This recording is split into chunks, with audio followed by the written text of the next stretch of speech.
The very first variety is the Abelia. I keep on calling it Akebia. Jeff keeps correcting on that, but it's Abelia kaleidoscope. We moved this into current yesterday. You should be showing some availabilities on this. This is a Zone 6 variety. It would get 30 inches to 4 feet in width.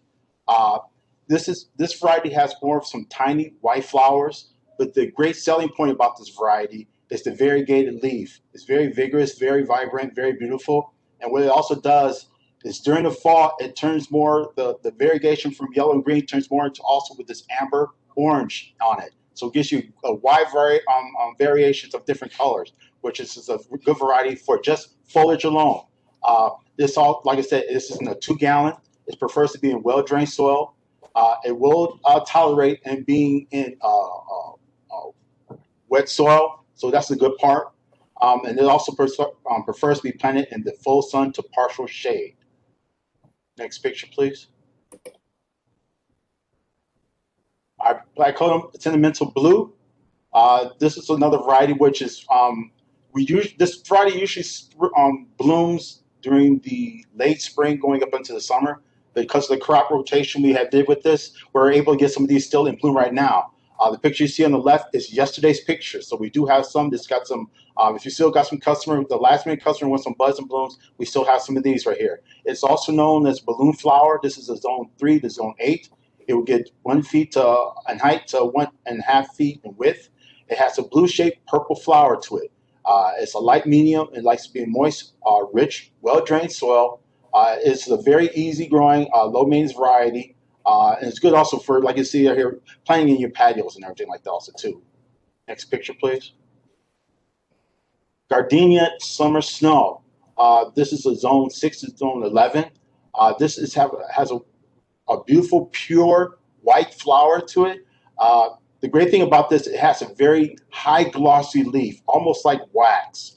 Right, you see this picture, it's not in bud and bloom, but it's got great foliage, no spots, no kind of any kind of mildew on this. So this is a very great variety right here. It likes to be in moist to well-drained soil. This variety does prefer to be planted in full sun, so keep that in mind.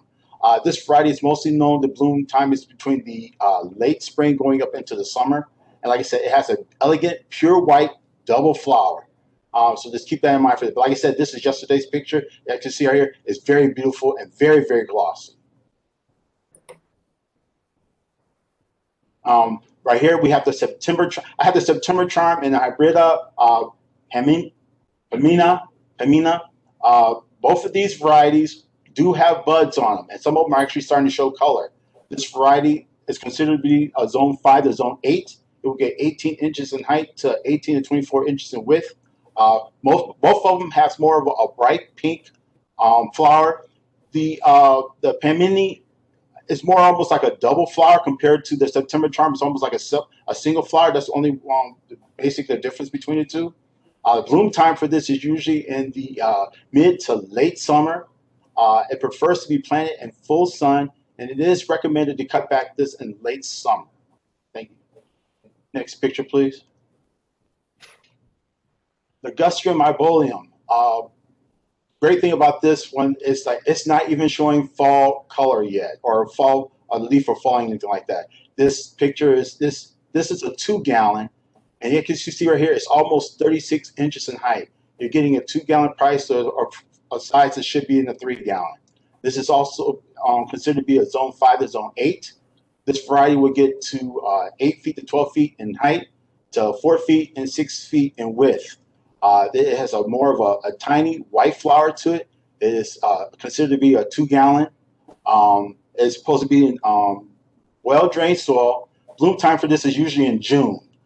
It likes to be planted in the full sun to partial shade. And as you can see right here in the picture on the right, is really good for planting borders. Your natural border for people who doesn't have a fence. You can plant a couple of these across your landscape. You have a beautiful natural border to it. Sympacarpus candy. One salesman were asking me which variety had the most berry. The candy variety right now, as you can see, is loaded with berries. It's also known as a snowberry coral bell. This is Zone 4 to Zone 9. It will get 2 feet to 3 feet in height, to 2, 3 feet in width. It has a pink flower, but the selling point for this time of season. It will, once this gets pollinated, everything like that, it will be loaded with beautiful pink berries. The candy berries ripen in the early fall as the last in the summer. The small pink flowers will swell into pearls. Of course, this is not digestible, so just for appearance. It's like I said, this is the variety I have that's got the most berries.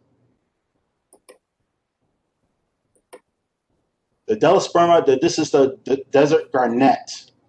This is also known as ice plant. This is a zone 5 to zone 10. You'll get 1 feet, I mean, not 1 feet, but 1 inches to 2 inches in height, to 12 inches to 18 inches in width. This has a red, it's a multicolor variety. This likes to be in dry to moist to well-drained soil. Its coast resembles almost a variety, it's almost like a cactus. Good for rock gardens. As you can see the picture I have on the left, this is yesterday's picture. As you can see, this variety is actually blooming. It's got lots of color to it. Usually we see this color during the early or more into late spring. But as you can see right now, you got some right now for those last minute people who want some flowers still. Next picture, please. Okay, the Veronica Dark Moody Blues. This is another variety that usually we have its blooming in the early to more going to the mid to late spring. But as you can see right now, because of the crop rotation we did, we have a nice crop of this which got full of buds and blooms. It is called the Dark Moody Blues. It's zone 4 to zone 9. It will get 2 feet in height to 2 feet in width. It has a dense slender spikes of blue flowers. It likes to be in moist to well-drained soil. It handles a wide range of pH, and it's a great variety for pollinators. This, like I said, this is the variety. Usually we have it in the spring, but like I said, right now we got some good flowers for these. Next picture, please. Now this is his cousin, the Veronica Pink Moody Blues. This is also another variety. It's zone 4 to zone 8. They get 14 inches in height to 14 inches in width. The difference between this one is more the same characteristic, except this is more a pink flower. As you can see, this variety is loaded with buds and blooms. It's also good pollinator for drawing your bees and butterflies. And like I said, as you see right here, you can row grow these varieties. So right now, this is the best time to get these varieties right now, because they're just loaded with buds and blooms. So this picture here, I had David do this. We've had this Lespedezia, the one on the right, for a while up in the trial plantings. It's survived a couple, 3 winters now. In the picture, the plant on the left is Gibraltar. That's one we've grown for years. It is a little bit of a darker pink flower. Both of these plants would have been canned in liners into these 3 gallons in the spring. They were trimmed late summer. Typically, Lespedezia is more of a weeper, semi-weeping plant when you look at it when it's in both the landscape and in the 3 gallon. When you trim them, you run the risk of not having the flowers on them. It worked well this year as far as getting them trimmed, so that gets you a nicer, tighter, compact plant. The plant on the right, we still don't have a name for it. I wanted to get this out so everyone can see what it is. It's a good comparison between the two. The newer plant is a little more upright. It is not quite as dark a pink, rosy pink as what Gibraltar is, but the plant presents itself quite well. We are dealing with the people that want to introduce it so we can come up with a name. The worst case scenario, we may call this Lespedezia Linda. We'll see where this goes, but I want everyone to be aware of it.